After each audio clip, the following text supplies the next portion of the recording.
নবান্নর বাইরে রয়েছেন চাকরিহারা শিক্ষকরা, এর মধ্যে বৈঠক সদর্থক কিনা আমরা জানি না। আজকের যোগ্য তালিকা দিলে তবেই আন্দোলন থেকে যাব, এটা কথা হয়েছে। হ্যাঁ, আমরা চাকরিহারারা 23 জনের মতো ছিলাম। দীর্ঘ আলোচনা হয়েছে। চিফ সেক্রেটারি মহোদয়, মুখ্যমন্ত্রীর মাননীয় মুখ্যমন্ত্রী তার বক্তব্য অনুযায়ী তারা বসেছেন। মাননীয় প্রিন্সিপাল সেক্রেটারি বিনোদ কুমার মহাশয় বসেছেন, ডিজি স্যার বসেছেন। এবং আমরা সদর্থক বলতে আমাদের যোগ্য তালিকা আজকে প্রকাশ করতে হবে, এটাই আমাদের দাবি ছিল। যদি প্রকাশ না করে রাজ্যের মাননীয় মুখ্যমন্ত্রী তিনি বলুক।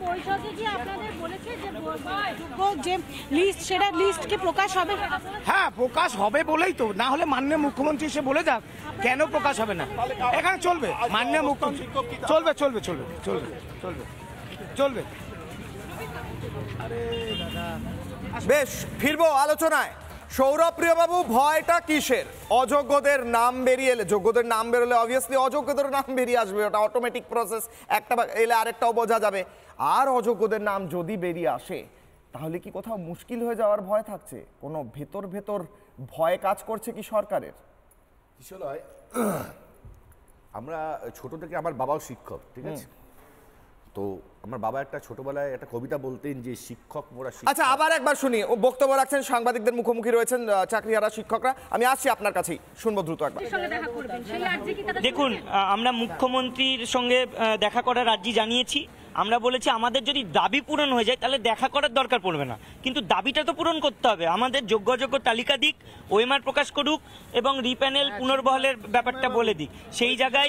সেই জায়গায় আমরা এটাই বলেছি। আজকে এই মুহূর্তে দাঁড়িয়ে আমাদের বারবার ঘোরানো হয়, হাজারবার লিগাল ইস্যু বলা হয়েছে, লিগাল আলোচনা করা হবে, কিন্তু আলোচনার তো 1.5 বছরে আজকে শেষ হয়নি।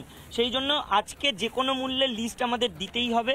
ওনারা আলোচনা করছেন, আমরা দেখি ওনারা কত দূর কি করতে পারে। দেখুন, কংক্রিট আশ্বাস কিছু নেই। ওনারা শুধু বলেছেন আলোচনা করছেন, দেখা যাক। আমরা বলেছি আমরা এখানে আছি, আলোচনা বারবার হয়েছে, কিন্তু একটাই বিষয়, টেন্টেড আনটেন্টেডের লিস্ট আমরা না নিয়ে ছাড়বো না। আমাদের ওটা চাই। ওনারা শুধু বলছেন এটা দিলেই চাকরি বাঁচবে। আমি বললাম দরকার নেই, ধরে নিন চাকরি বাঁচবে না ওটা দিলেই, কিন্তু আপনাদের দিতে অসুবিধাটা কোথায়? কোর্ট কি কোথাও বলেছে এটা দেওয়া যাবে না? দেখুন, হ্যাঁ, আজকে একটা বিশেষ করে কথা বলতে চাই। মাননীয় মুখ্যমন্ত্রী, এই চিন্ময় বাবু এই বিষয়টা বলতে চাই। আজকের যোগ্য তালিকা শিক্ষাকর্মী, শিক্ষকদের সকলের দিতে হবে। যদি না দেয়, মুখ্যমন্ত্রী যেন এসে, মাননীয় মুখ্যমন্ত্রী যেন এসে বলে যায় কেন দিলাম না। আমরা সবাই মিলে, চিন্ময় বাবু আছেন, মেহবুব বাবু আছেন, কৃষ্ণগোপাল, রবিউল, আমরা সবাই মিলে আমরা আমাদের যারা সহকর্মী রয়েছেন প্রত্যেকের সাথে আজকে কি মিটিং হয়েছে আলোচনা করব, তাদের সঙ্গে সহমত হয়ে কি করা যায় তারপরে আপনাদের। দেখুন, উনি মাত্র 10 মিনিট সময় দিয়েছেন। আমরা 1.5 বছর ধরে রাস্তায় পড়ে আছি। এটা সত্যি মর্মাহত, লজ্জার বিষয়। এটা নানা ধরনের কন্টেন্ট দেখার জন্য লাইক করুন, শেয়ার করুন আমাদের ফেসবুক পেজ, সাবস্ক্রাইব করুন আমাদের ইউটিউব চ্যানেল।